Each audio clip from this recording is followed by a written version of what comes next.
Assalamualaikum warahmatullahi wabarakatuh. Selamat malam pemirsa. Selamat datang di channel saya ini. Tentunya akan membahas masalah-masalah yang berkaitan dengan pertanian secara umum. Kali ini kita berbicara mengenai tanaman teh dan pengolahannya, yaitu menjadi produk teh. Nah, di dalam pabrik teh ini tentunya membutuhkan salah satu energi ya, dalam pengolahannya, baik teh hitam maupun teh hijau.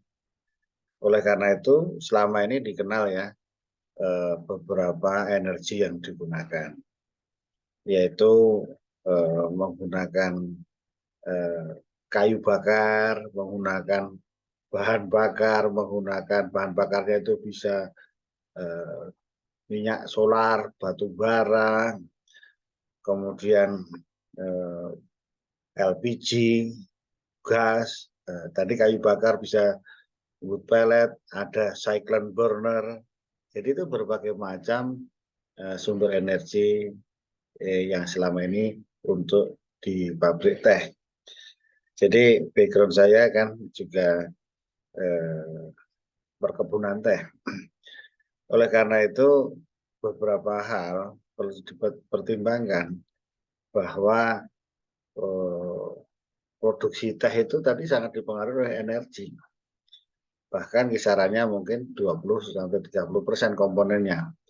Oleh karena itu kalau kita mampu membuat se-efisien mungkin,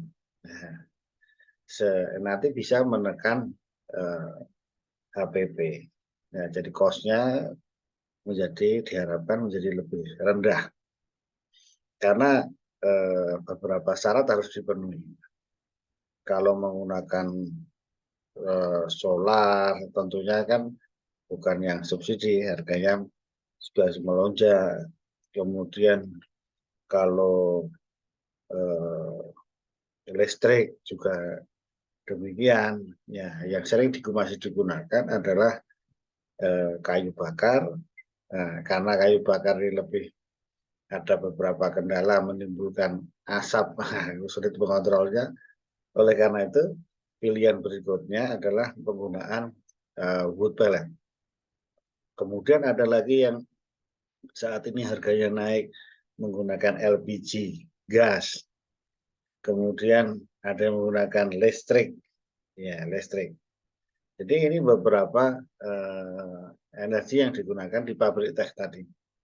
Oleh karena itu, sekarang kita sempitkan lagi pembahasannya adalah beberapa hal yang mungkin bisa mengatasi itu. Karena masing-masing ini punya plus minusnya. Nah, sekarang yang akan kita ceritakan adalah artinya yang lebih memenuhi syarat dari segi teknis maupun ekonomi tadi. Nah, teknis artinya tidak menimbulkan smoky, kemudian nilai kalorinya cukup, kemudian dari harga. Ya, jadi itu.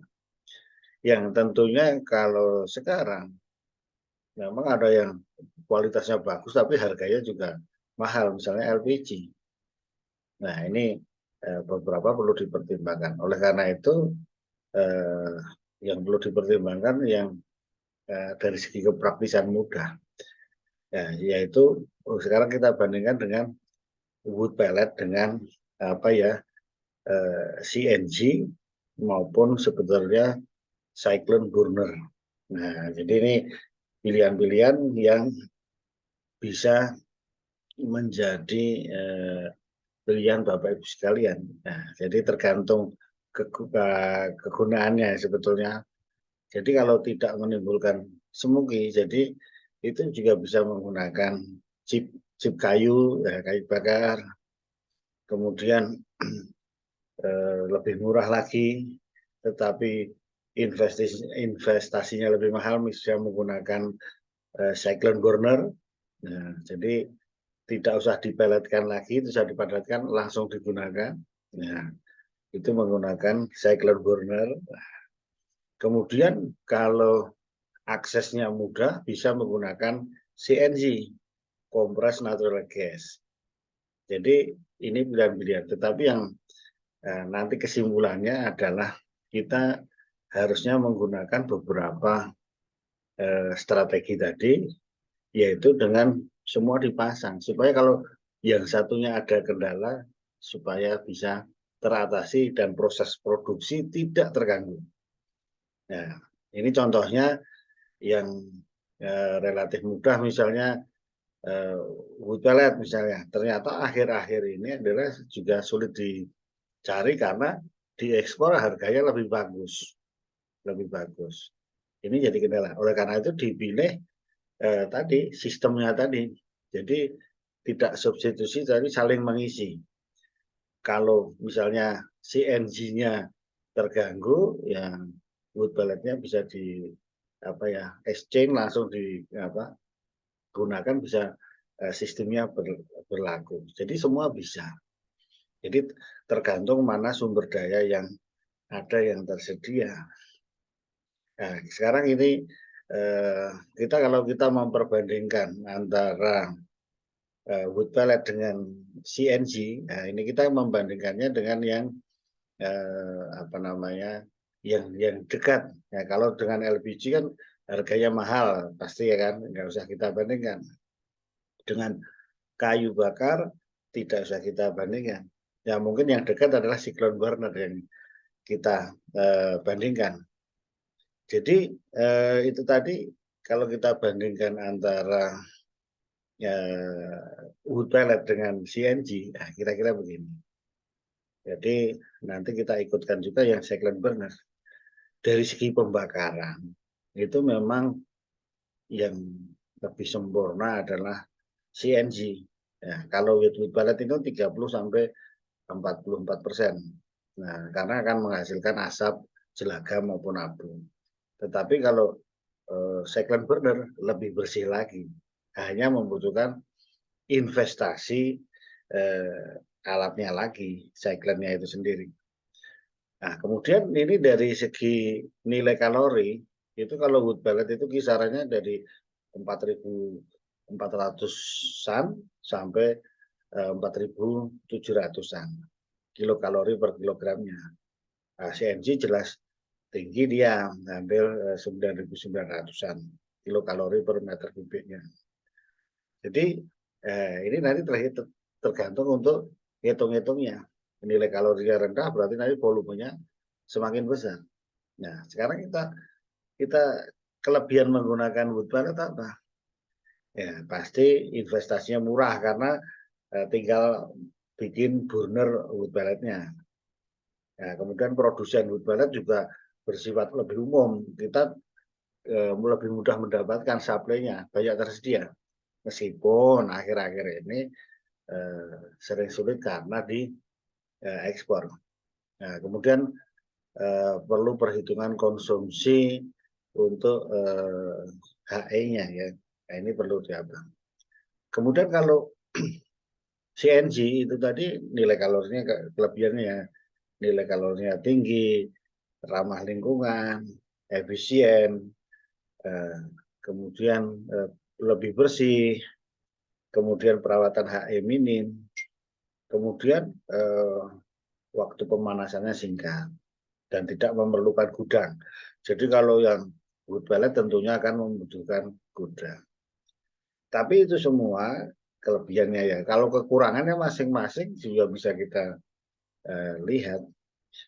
Tadi kalau wood pellet sudah tadi pembakarannya kurang sempurna, ada asap dan sebagainya, ada abu. Kemudian pembakarannya jelas indirect. Nah, kemudian tenaganya lebih banyak. Tetapi kelemahan dari kalau CNG itu adalah ya belum umum dan aksesnya juga sulit karena kan tempatnya masih terbatas. Sehingga dalam membawa CNG-nya itu ya tangkinya kan besar, untuk perlu sistem yang lebih bagus untuk di daerah yang terpencil. Nah ini nanti kalau terganggu bisa menghentikan semua. Jadi supply-nya ini yang menjadi bermasalah kan gitu. karena kebanyakan kebun teh itu di daerah pegunungan dan terpencil, jadi aksesnya kadang sulit. Memang dari segi hitung-hitungannya itu bisa Rp400 lebih murah yang gas. Tapi dari segi ketersediaan, lebih mudah ketersediaannya pelet tadi dari segi akses. Sehingga sekarang kita tinggal membandingkan juga yang posisi di antaranya itu tadi, kalau punya modal dan sumber dari biomasa itu tadi adalah cyclone burner. Nah, jadi kalau cyclone burnernya ada, kemudian sumber serbuknya, jadi tidak perlu dibaletkan, bisa langsung bakar, ini lebih bagus lagi. Ini kan perlu modal yang lebih daripada wood pellet. Jadi Bapak Ibu pemirsa, itulah kelebihan dan kelemahannya dari wood pellet, cyclone burner maupun CNG. Silahkan dipilih, tetapi yang kesimpulannya adalah kita bisa memanfaatkan semuanya. Jadi jika yang sistem satunya terganggu, bisa langsung ganti ke sistem berikutnya yang tersedia. Ya, meskipun dihitung-hitung harganya mahal dikit, yang penting proses produksinya tidak terganggu. Demikian pemirsa, bincang-bincang pada malam hari ini tentang energi di pabrik teh khususnya.